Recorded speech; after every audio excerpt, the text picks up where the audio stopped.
Good afternoon, fellow Rotarians. Let me start the meeting with our official bell. I'm Ruth Shelley, President of the Rotary Club of Portland. Welcome to our live weekly membership meeting. This year's theme for Rotary International is Rotary Opens Opportunities. And as we've heard all month, all year, Rotary does open opportunities, and we'll be talking about the three doors of opportunity: healing, recovery, and peace building. But today's presentation by fellow Rotarian Tyler Wright, CEO of YMCA of the Columbia-Willamette, doesn't fall neatly into those categories. His topic, however, is both timely and important as we learn about safety around water, the alarming trends of youth drownings, and how the YMCA is responding. But first, let's welcome Rotarian Angel Pilato for our reflection. Angel? Yes, good afternoon, Rotarians and guests. I'm happy to be here today and say that after months and months of what seemed like we were revisiting the plagues of the Pharaoh, I thought that we should have something a little bit more that could get us refocused, and for myself in particular. I came across a TED Talk by a woman by the name of Lucy Hone, and she talked about the secrets of resilient people. And I thought, well, this sounds like it would be good. And what she said was that resilient people know that stuff happens. She used a different word that started with an S, but I thought I'd clean it up a little bit. She said that we'd like to think that stuff doesn't happen, that it isn't the norm, but it really is. It's a part of our life and human existence, and especially when we're experiencing things of loss. She said resilient people don't avoid the negative, but they just try to at times find something good in it. And she calls that benefit finding. I had a woman that was trying to settle her estate of her husband, her late husband, and it was taking forever, and she was so frustrated. And it finally did settle. And as a result, she was able to sell her house for almost $100,000 more than she would have if it had closed when she had wanted to. So there was the benefit for her. The resilient people, she said, are people who change the things they can change and accept the things they cannot. And I added, and who have the wisdom to know the difference between the two, okay? And she encouraged, and I've been doing this, for people to look for 3 good things that happen during the day. And that makes you focus more on the positive rather than negative. The other day, I just got a letter that told me I was going to get a $98 refund, totally unexpected. So I put that on my something good that happened that day. She also says that this is important. Is what I'm doing right now benefiting me or hindering me in getting me my peace of mind or reaching my goal, for example? Now, for example, with me, I thought, well, I'm trying to lose those COVID pounds. And so I have to ask myself, is taking that second glass of wine helping me or hindering me? Well, I haven't lost much weight, so I've been drinking the second glass of wine, but it really did taste good. Anyway, here is what we could do to become more resilient. If we take on some of the things that she suggested, we'll become more resilient and we'll have more peace of mind and get, should we say, maybe reach our goals. So if you want to hear her full talk and how and why she came up with this, Siobhan is putting it in the chat. So thank you very much for letting me give you those. Angel, thank you. You always give us so much to think about. And indeed, stuff happens, and a lot has happened to me already this morning, but we shall be resilient and overcome. Yes. And if you'd like to volunteer to give the reflection, Siobhan has put the link in the chat, or you can email her directly. Now I'd like to ask that Rotarians who have invited a guest to raise their real or virtual hand, and Carroll will call on you to unmute and introduce them. Or if you're a visiting Rotarian who came on your own, please raise your hand and introduce yourself, or let us know of your presence via the chat box. Carroll, do you see any guests today?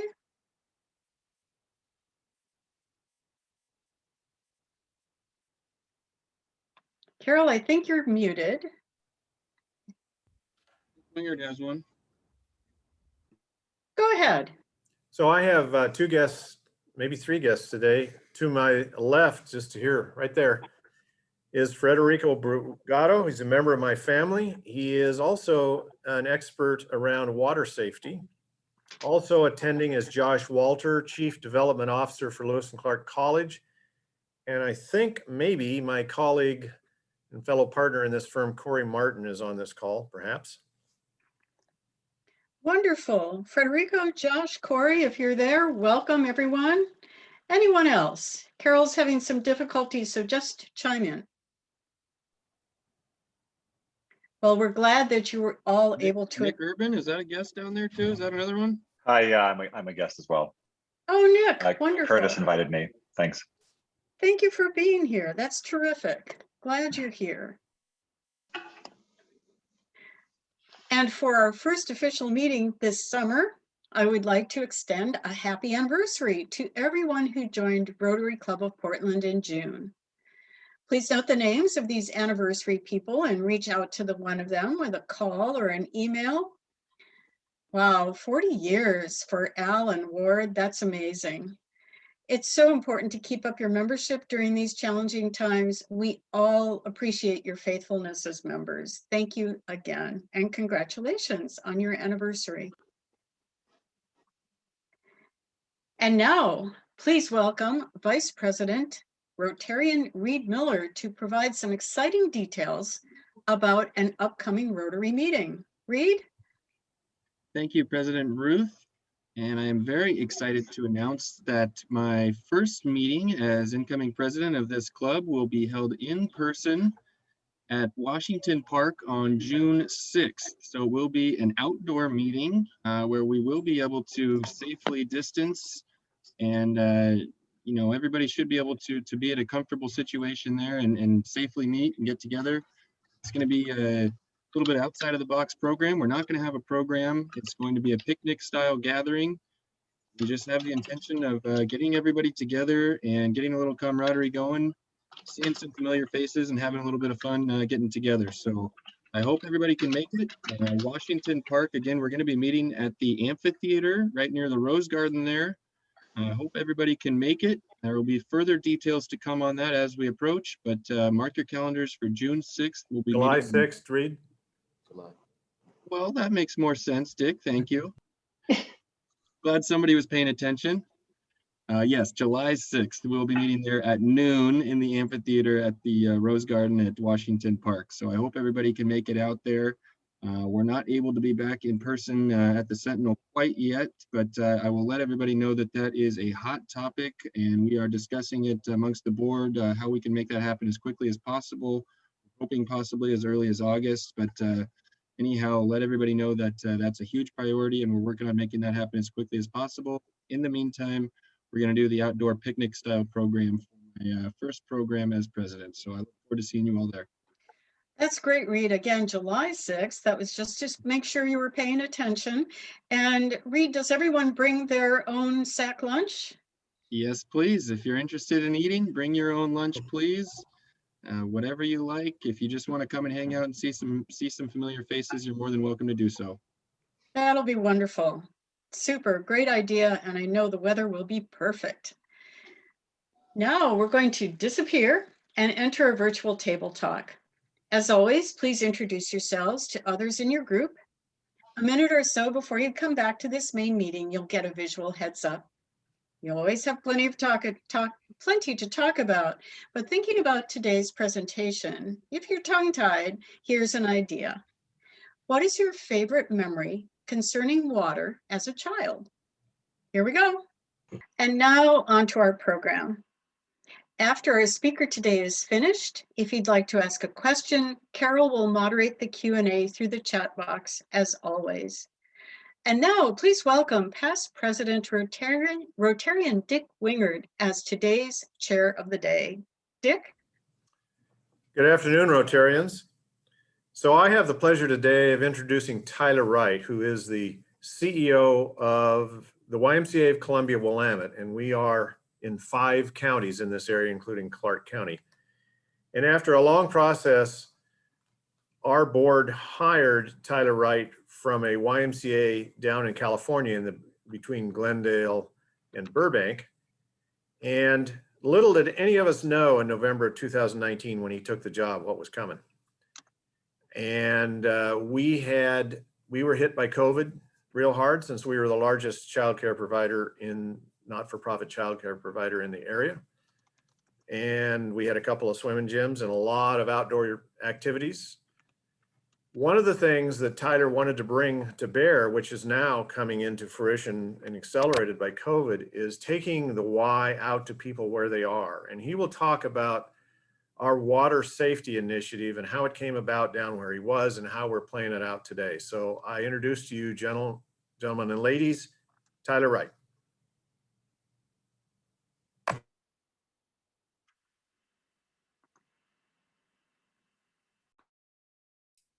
Tyler, you muted.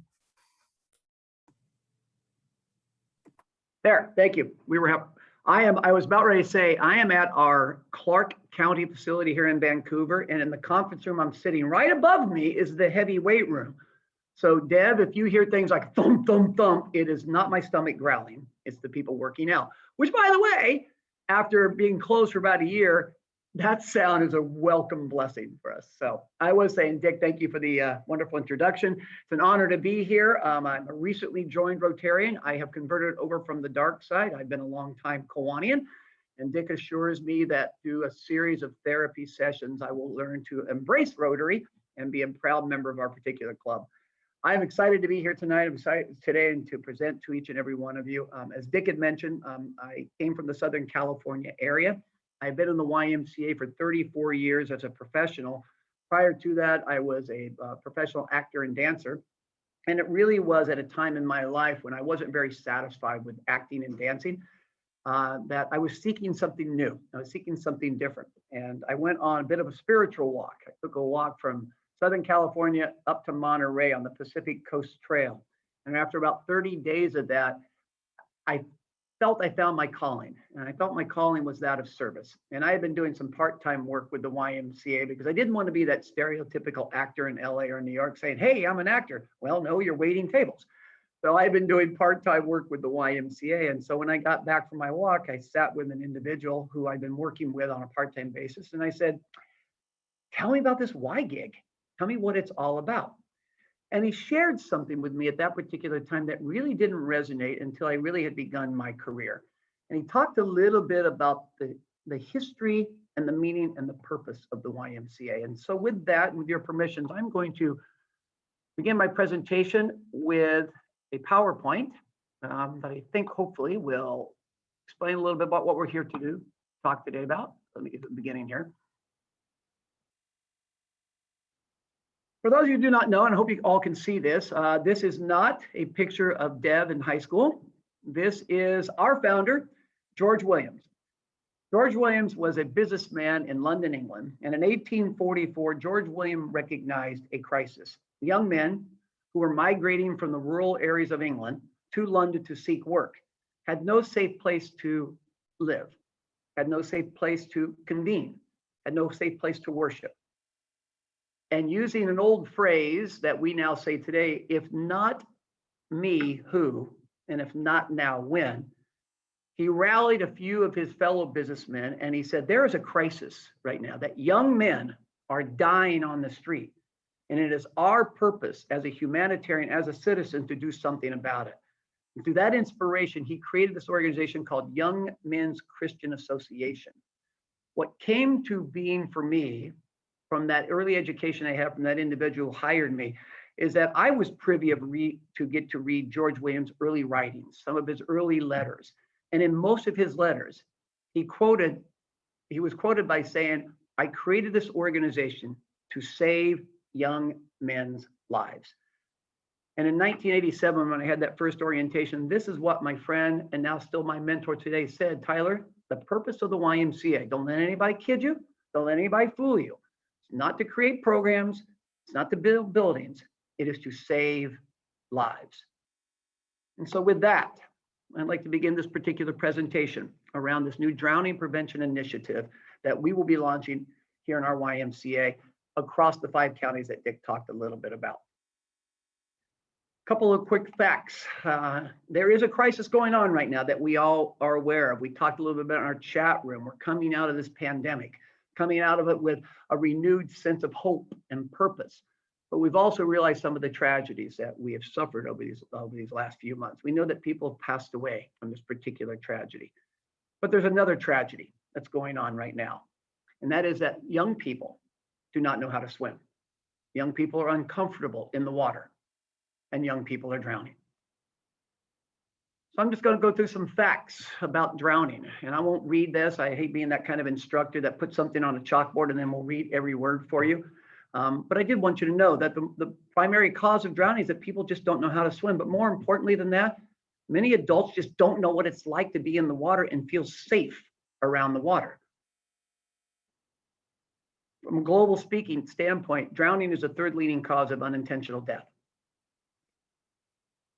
About 236,000 people drown annually across the globe. And all because, one, they don't know how to swim, or they don't feel comfortable in the water, or from another standpoint, especially with young males, they're willing to admit to others, I don't know how to swim. I don't know what it's, I'm not going to admit that. It's in my DNA not to hit my frailty. So that water has no issues for me. And some few other stats about the global pandemic that is drowning. This stat resonates well for us here nationally and locally, that low to middle income countries account for over 90% of unintentional drownings deaths across the world itself. It's because individuals like that don't have access to pools. They don't have access to lessons. They don't have access to the kind of instruction that some of us are fortunate to have. From a national standpoint, drowning right now is the 2nd leading cause of death for children ages 1 through 14, only behind fatal car accident deaths. 3 children die every day right now. Today, nationally speaking, 3 children die today of drowning. And as you can see, some more startling statistics. And just like we talked a little about globally speaking, rates increased by 80% here in the United States in low income population. And it is really primarily due to the fact that there's just not access to open water, closed water instruction. I found this stat almost as alarming as every other stat that I'm showing with you, that for every child who dies, another 8 receive care for non-fatal drowning. So we're basically saying that 9 children on a daily basis are susceptible to drowning right now, or have drowned, or have experienced some sort of form of drowning. And it's not just kids.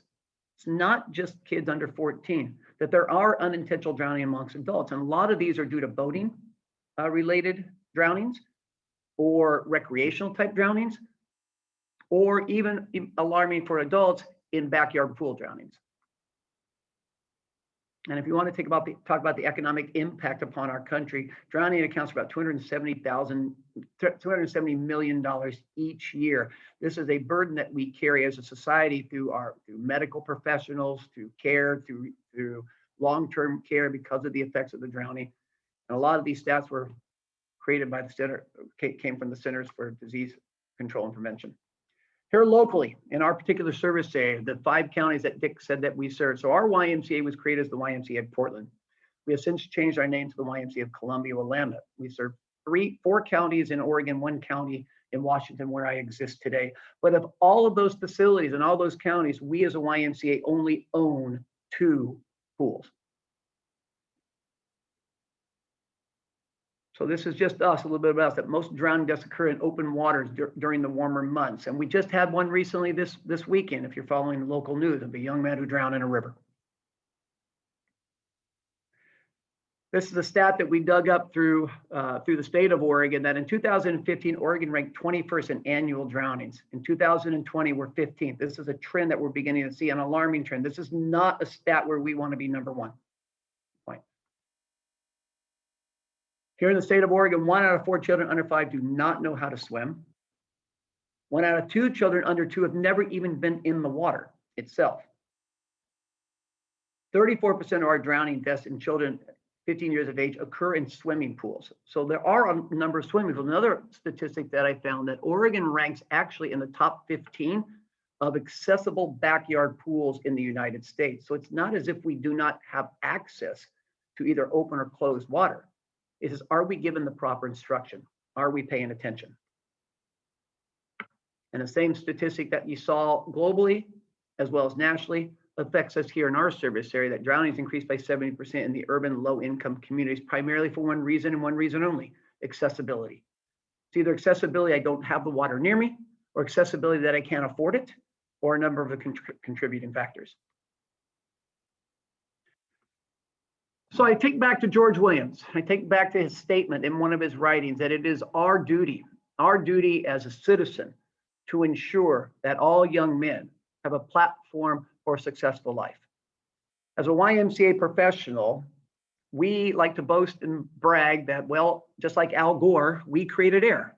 We invented the internet. It is true. We invented basketball. We invented volleyball. We invented overnight camping. We actually invented after-school childcare. And we were the first organization to offer organized swim lessons. So this is a little bit of data about the YMCA and some interesting statistics and points in our particular history where we have had some sort of impact, or we have led in the area of water safety.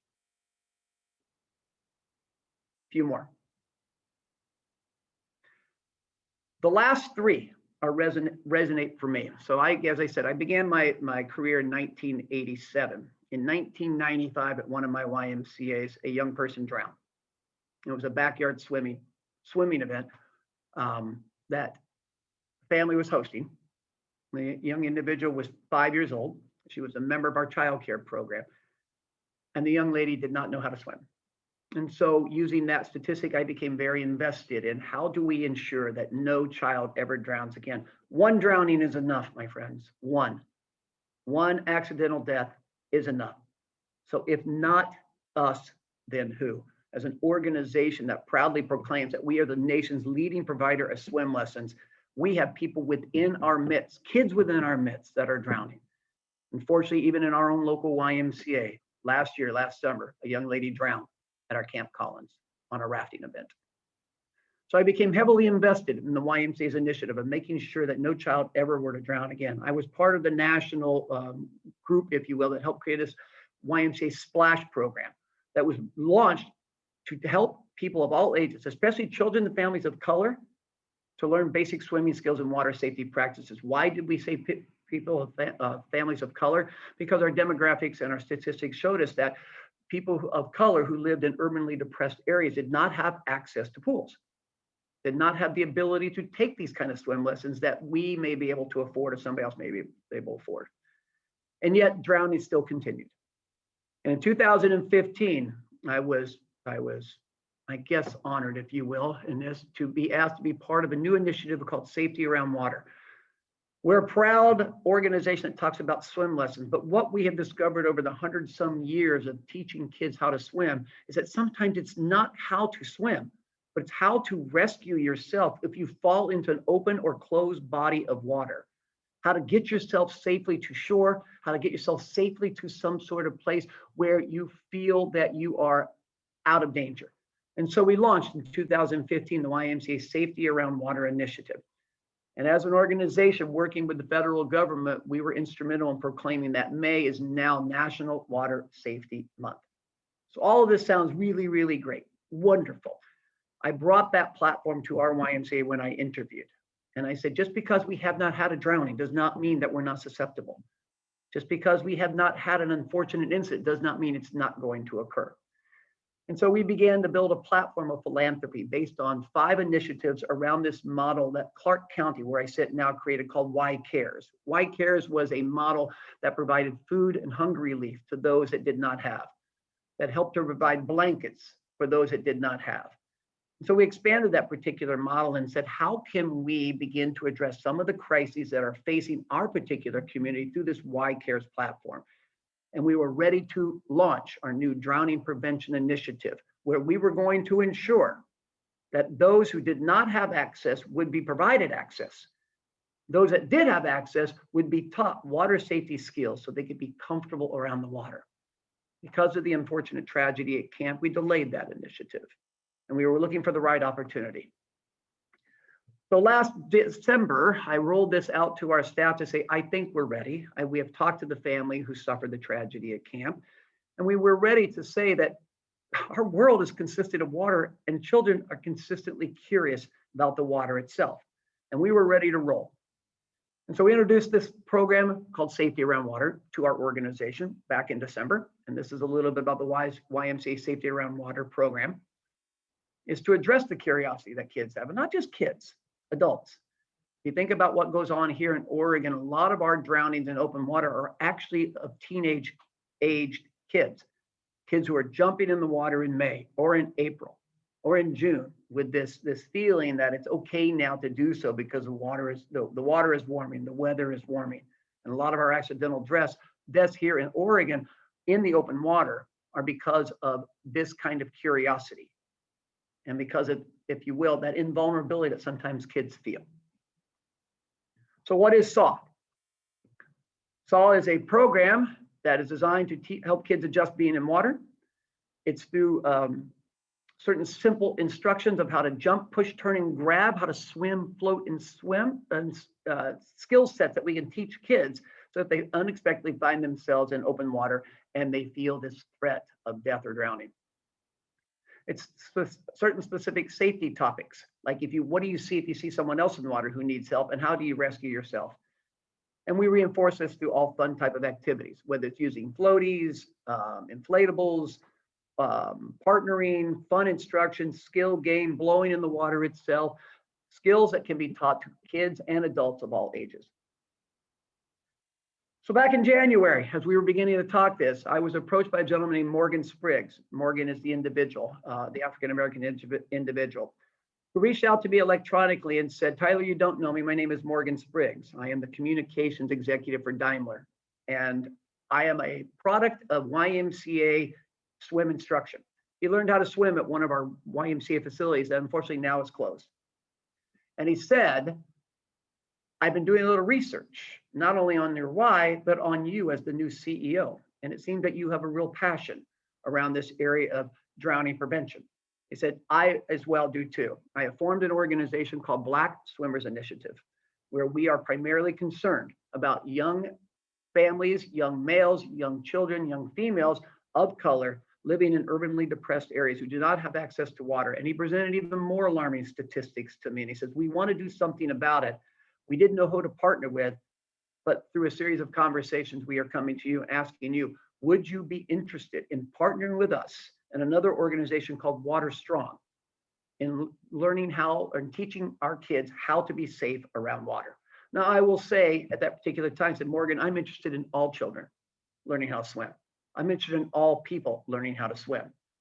But I also understand you've uncovered an alarming statistic for us in an area that is supposedly our service area. And I said, I'd be more than willing to partner with you if you would be more than willing to expand our vision past this initiative to ensure that all children, all people of race, color, or creed learn how to swim.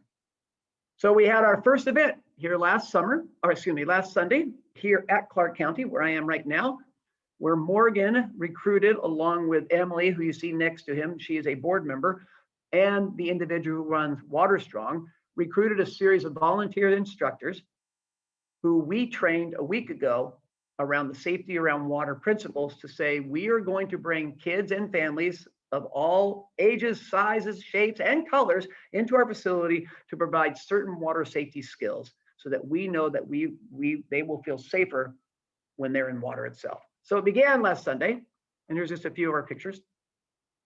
This is an organization called PAL that Mr. Wingard has connected us with.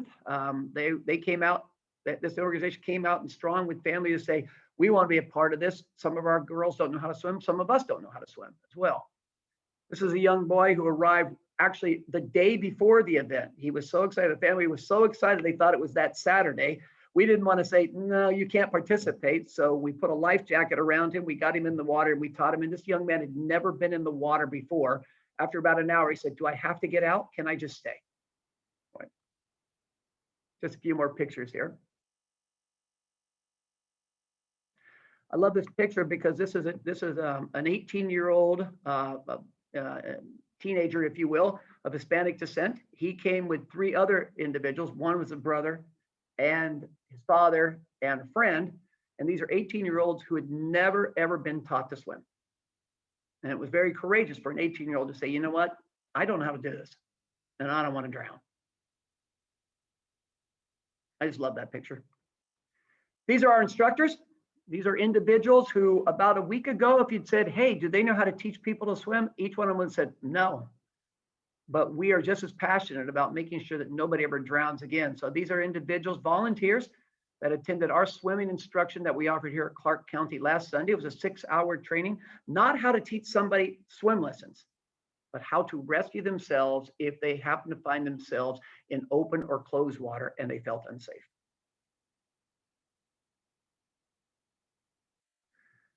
So that's my presentation. So I think the question now rests, well, what now? That all sounded really great. We had about 40 people attend our event last Sunday.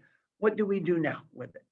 Well, just within the span of the last 48 hours, we have been reached out to, if you will, by other organizations. Portland Public Parks and Rec have reached out to us saying, we saw your information. We want to know, will you become a part of us? We're talking to certain other YMCAs, people who attended our event, saying, can we launch an initiative like this at our YMCA as well too? We have a follow-up conversation with Morgan and his group this week to say, this event was successful. We want to expand this. We want to make this our drowning prevention initiative using safety around water to ensure everyone is given the life-saving skills that they deserve, so that if they happen to find themselves in a dangerous situation in the water, they know how to rescue themselves. A very exciting event, exciting time for us. So I hope that you will be seeing a lot more information coming out from our YMCA over the next couple of months around this particular initiative. I also believe, and Dick knows my platform, that I think the M in YMCA, which right now stands for men, should have been changed a long time ago to mobile. It's time for us to get out of our buildings. It's time for us to reach out to communities. It's time to reach out to apartment complexes. At my other YMCA, we actually bought a portable pool. That every summer we would build this portable pool either on a school site or in a park, and we would offer safety around water instruction. It's time for us to get out of our mindset that you've got to come to us. That old field of dreams things, if you build it, they will come. It's time for us to get mobile and launch into our community. So sometime here in September, we will be launching our first youth well-being wagon, where we will plant ourselves in areas where kids are located, whether it be a school or a park or a neighborhood, and we'll begin to teach certain skill sets around sports, childcare, education, whatever, in hopes that we also can be in an area where there is a pool, where we can begin to offer safety around water instruction. So with that, I think I'm up against my time. And if you were Toastmasters, I think I had at least 6 ums or ahs in that, so don't count. I appreciate all that. And I will, I guess, open up to questions. Thank you, Tyler. Thank you. Tyler, wonderful presentation. And we do have some questions for you. I'd like to start with Bill. Carol, thank you. Tyler, thank you for that great presentation. I have to comment to you that I'm an African-American whose first camping experience was at YMCA Camp Collins when I was a little toddler. Thank you. And my first swimming experience, tadpole, flounder, fish, flying fish, and shark, was at the downtown Portland Y, where the ethic there was, this is a place that was open to all races, creeds, and colors. And I was a board member on the Y in the late 80s and early 90s. And I felt that the Y had drifted away from that ethic of welcoming everyone. And to me, it makes me so glad to see you here as CEO, because what you're talking about with water safety is so absolutely fundamentally important. And I want you to know that you've got support not only from me, but from other Rotarians as you move forward with your project. My question to you specifically is, how can we as Rotarians help you, especially in your outreach to underserved communities? Bill, I appreciate that, and thank you for your support. I forgot to mention, probably not appropriate, appropriate is never in my name. I learned to swim at the Kokomo YMCA as a kid, but in those days, we practiced humility, so we all swam naked. I thought was the strangest thing that until this day I look back going, well, that was really weird. We're not going to that, by the way. Bill, I think the simple answer to that question is that we need help. We need help in opening doors to areas that have pools where we can come in and offer instruction to. I live in Hillsborough. I live at Lionsgate. We have a couple of pools. I've already approached the management company and say, look, we'd like to offer this for you. And the question was, well, how much would you charge? I said, I would charge you nothing. Just open the doors for me. So I think the thing I would love to ask our Rotary Club is that if you have a relationship or a connection to somebody who has a connection to a pool, who would be interested in this kind of conversation, I would love to be in that conversation. And again, I say it, we're not coming in to charge. This to me, this is a philanthropy initiative that I think we can raise significant money for. We just want to make sure kids are safe. People are safe in the water. One drowning is enough.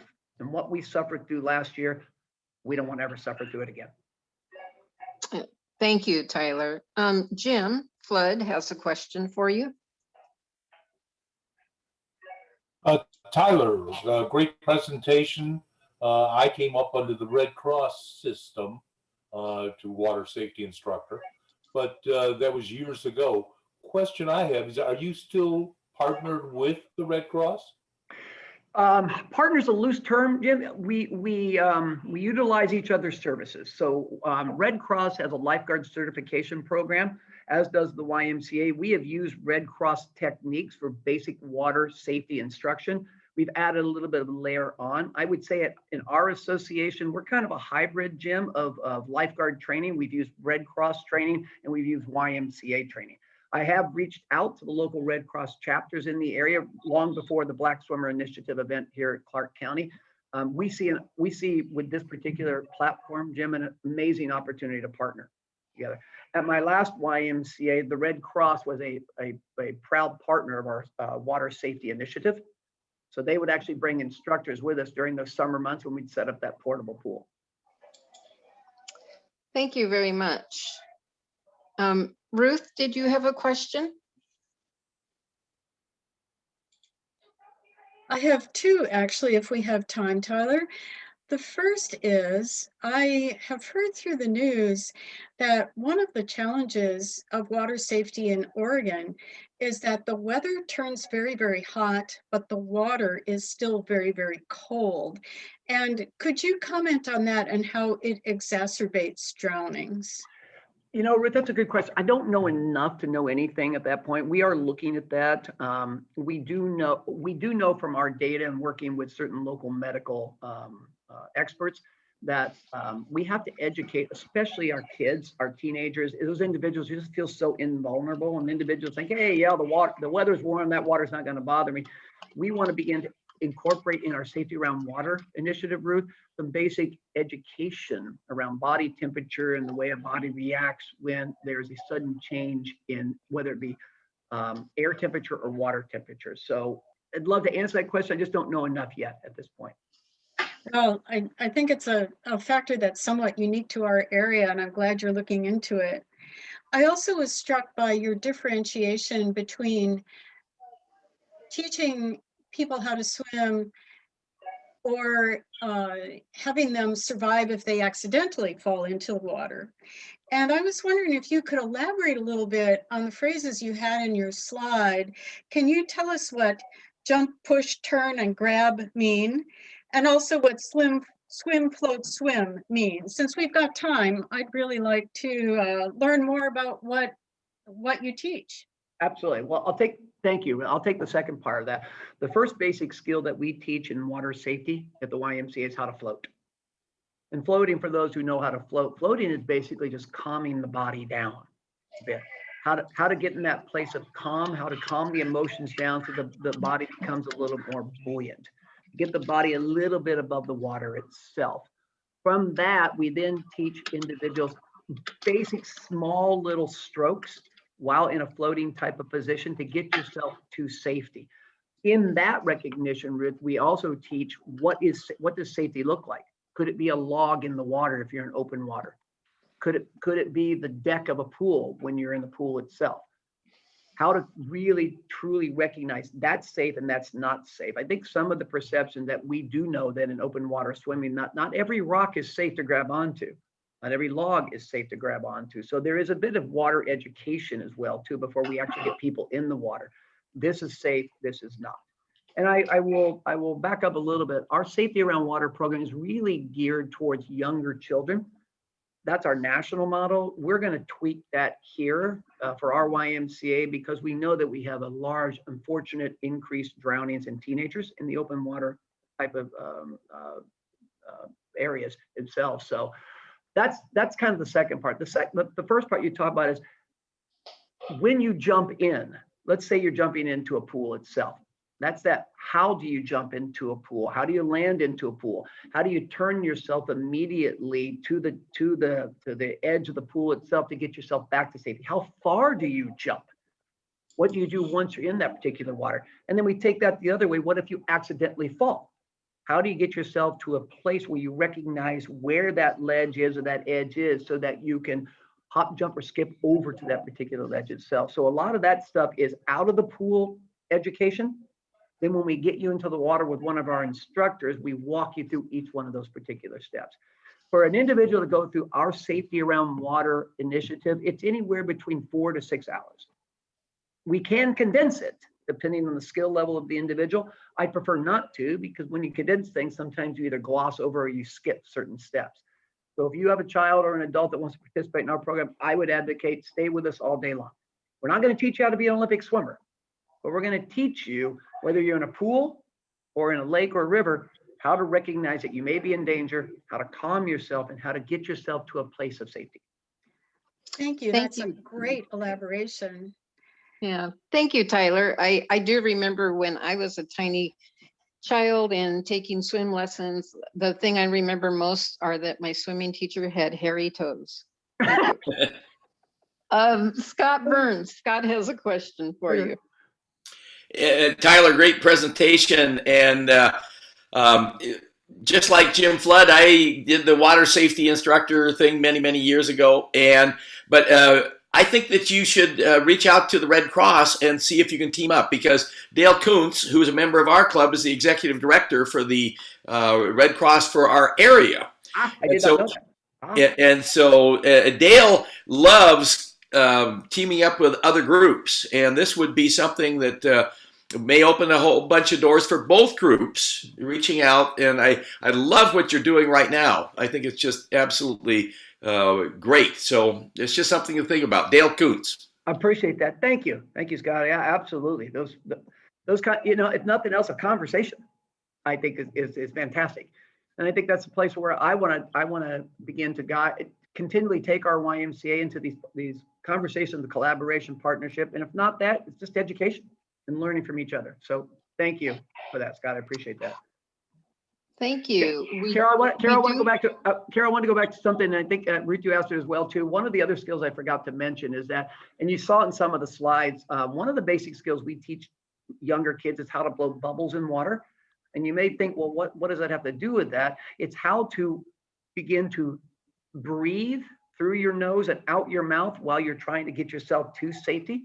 That's another skill to keep yourself a little bit buoyant. Boy, we had some of the most fun moments this weekend watching these younger kids get in the water and just sit there and blow bubbles. And I don't think any of our instructors had hairy feet. I just remember that from looking at the side of the pool while she was standing on the edge. So yeah. Kate has a question for you. Great, thank you. And thank you for giving this presentation today, Tyler. If I missed it, I'm so sorry. I'm going to ask you to repeat it. How did you get that first group together this past weekend? How are they notified, or how did they find out about it? And what, I guess, other groups or how are you planning to communicate this That's a great question, Kate. Thank you. It actually was through Morgan and his team and the Water Strong group. We came along at one time as a collaborative partner. We came along as a host. We have the pool, we'll host this particular event, but through conversation, we said, look, we want to continually help. So the Black Swimmer Initiative actually is a group. It's forming as its own 501c3. They still have an emphasis of teaching kids of color and families of color how to swim. We want to come alongside them and say, well, fantastic, we want to help, and we also want to make sure that everybody knows how to swim as well too. So really a lot of the work was done by Morgan and his team. We did form a staff committee led by a couple of our executive directors that worked alongside with Morgan. We recognized, Kate, that they had nobody, they had no contact, if you will, they had no instructors, if you will. So we provided the instruction to those individuals. And again, they were all instructed as safety around water instructors, not swim lesson instructors. But I think what's really fun, of everybody in that picture you saw, Kate, every one of them now want to come back and learn how to be a swim instructor. My comment was, well, you know, as we open up, we need lifeguards. Can I also teach you how to be a lifeguard as well too? So we're using Morgan and his team. We're using Water Strong as a resource, not only for ourselves to get ourselves out there, but also hopefully a connection to build our bench a little bit in the area of aquatic safety. But I give Morgan and his team a lot of credit this time around for this. Well, thank you, Tyler. I think that is the end of our questions. Wonderful presentation. I love the fact that you are teaching people how to save lives, children's lives. That's so important here. And I'm going to turn it back over to Ruth. Thank you, Carol, and thank you for moderating the Q&A. I appreciate all your thoughtful questions. Well, next week is our changing of the guard, and our new Rotary year will begin. Please join us to celebrate this past year and look forward to next year. This meeting will once again be live via Zoom at noon on Tuesday. And of course, if you have a speaker idea, you can submit them on our website. Siobhan will put the link in the chat.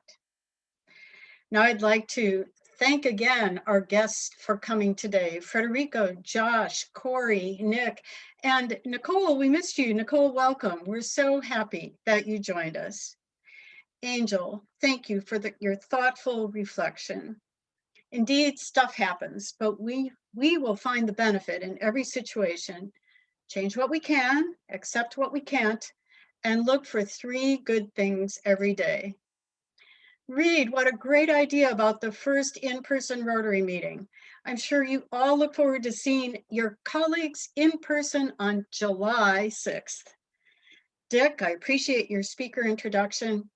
And Tyler, thank you again for your informative presentation. I was struck by how you followed Angel's message to recognize that stuff happens. Tragic drownings happen, but you and the Y have turned it into a wake-up call and created the critical benefit of water safety for all. I know that when I was a kid, my parents' expectations was that I would learn to read, I would learn to read music, and I would learn to swim. And I think that all of you as Rotarians, all of us as parents and grandparents have the obligation to note the young people in our lives and be sure that we are a person of influence to ensure that they grow up water safe. Now, as we enter into a new Rotary week, let's remember to take every opportunity to open the doors for healing, recovery, and peace building. As Rotarians, we're here to make our world healthier, more sustainable, and with justice for all. Have a good week, everyone. This meeting is adjourned.